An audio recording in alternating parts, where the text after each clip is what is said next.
Today we want to tell a story, one of the best stories by a Russian called Leo Tolstoy. It's a very interesting story about a man who wanted to own as much land as he could. And today we want to ask how much land is enough land, or how much land is enough. So this man we want to talk about had a family. He had a farm. He had his own cows and goats, and he had his own farmland of 123 acres of land. But he was not contented with his piece of land, and he kept saying to himself, how can I own more land? How can I get more land? Where can I get more land? And he kept on farming in his farm. And one day, as he was in his farm walking, he met another man, and this man told him he had been to another area or land. He had bought 13,000 acres of land for only 1,000 pesos, or if you like, the currency at that time. And this man asked himself, where is this that you can buy so much land with only 1,000 pesos, and yet you get 13,000 acres of land? This was some remote areas. And he said to himself, when I have harvested, when I have sold some of my animals, when I have sold some of my horses and my cows and my goats, I'm going to get the money and go and buy land where my friend had said. So at the end of the season, he sold his cows, his goats, and he carried the money, went to the land of the Bashkars, and he was welcomed by the chief. He had bought them very many presents, and they were very pleased to meet him. And they told him, we are very happy you have visited us, because this was in the countryside. And now that you have visited us, what can we do for you? And the man said, I want to buy some land. How much land do you want to buy? He said, as much land as I can buy. How much money do you have? He had the 1,000 pesos. And he was told, that is okay. But here, we sell land for 1,000 pesos for 1 day. What does it mean that we only buy land for 1,000 pesos for 1 day? The chief explained to him, what you do is, you start in the morning at sunrise, and then you end at sunset. And the piece of land that you have identified and marked is yours for 1,000 pesos. He went and thought about it, and he said, that is okay. After some time, they gathered in the morning with the chief, and he was told, today is your day. And at the sunrise, he started, and he was told, put your first mark. And he put the first mark. And he started learning. So he walked, learn. Then he got tired, of course, and he started walking. So he marked some land. He went down the hills of the valleys, crossing rivers, and marking the piece of land. By midday, he was very tired, and he sat down to take some food. So he ate, and then he took his luggage back, and he continued marking the land. He would get thirsty, he sit down, take some water. And as he's moving, he would see another bigger piece of land, or that looked more fertile, and he would move nearer it, and he would still mark it. He kept marking the piece of land. So by around mid-afternoon, he realized that he needed to go back to where he had started, because the condition is, it's the land that you mark for the whole day that is yours. But it has a time factor, sunrise and sunset. So he started walking back, and now he's getting tired. But he has to be back for the land to be his, so that he's at the mark that he put in the morning at sunrise. And the mark must be put by or before sunset. So by the time he's nearing where he started, the people are there waiting for him and cheering him. And he's coming, and he comes, and he nears. But now he has a few minutes to sunset. So he comes learning. He's now crawling because he's tired. But he has to be there before the mark of sunset. And then he finally reaches where the mark is that he set in the morning, at sunrise, at sunset. And as he reached there, he collapsed from exhaustion and died. His servant who had come along with him and who was waiting for him took him together with the people, and they couldn't take him to his family. So the people of the village agreed to give him the piece of land that he needed. And the piece of land that he needed was a grave.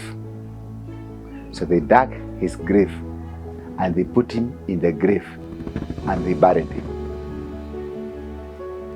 What a story. First, it has so many implications. One, our life begins at sunrise and sunset, stops at sunset.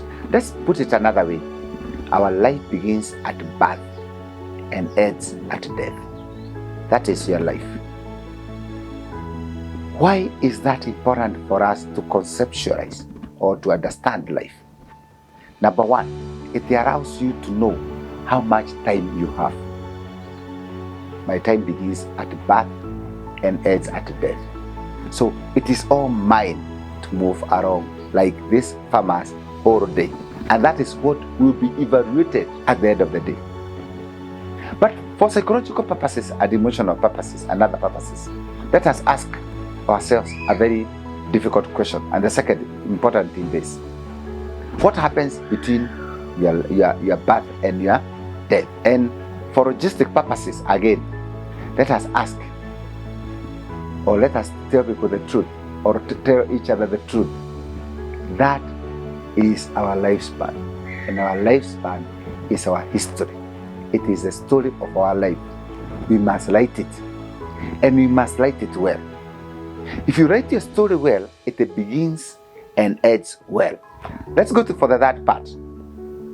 What are the implications of this? We didn't exist before birth. After death, we don't exist. But there's that span between birth and death.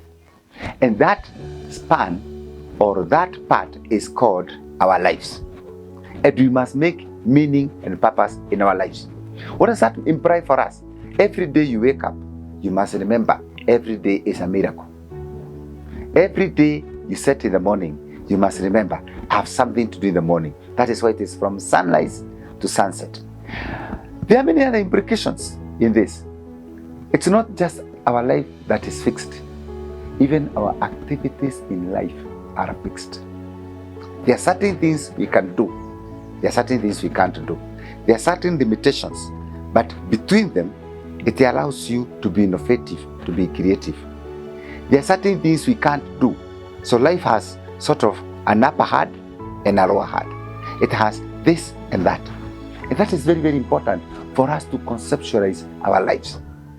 But this story is about land, and that is important for us to come back to it. Because land is very precious, especially for communities and for people who value land. Let's put it another way, who value money. But let us now put the question in a better way. How much land is too much land? How much money is too much money? How much land is too much land? How much precious things or houses or buildings is too much, is enough? What leadership qualities is good or bad? What is it that we want to achieve in life? What is happiness? What is contentment? How much crying is too much crying or is too little crying?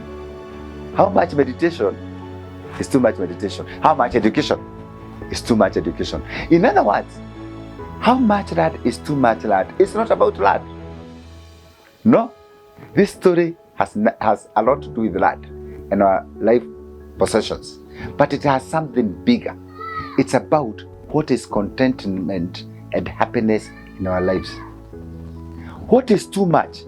The excess of anything is poisonous. That means that we must always ask ourselves, how much is too much of what and when? And as we look at this story, even in terms of land, we must ask ourselves every day, what do we want to acquire in life? Is it education? Is it how many wives can one have?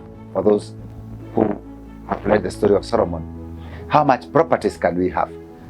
At the end of the day, remember the farmer required 6 times 4 feet of land to dig his grave.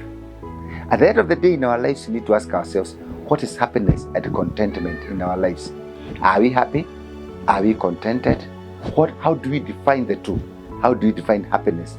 How do we define contentment? And this is important every day as we go on with our lives, because we must keep asking ourselves, what is it that we want to do?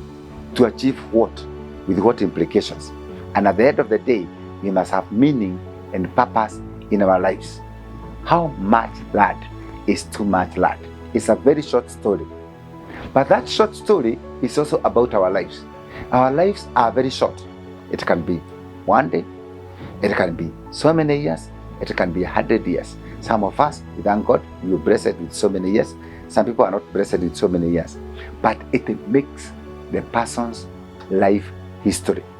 We must write our life history. And that life history is the component of our lives. And at the end of the day, we must ask, how much life did I live? And how contented and happy was I? And did I find meaning and purpose in that life? Let us find meaning and purpose in our lives, that our lives may be filled with contentment and happiness. And at the end of the day, we have written the story of our lives. Let us write the story of our lives.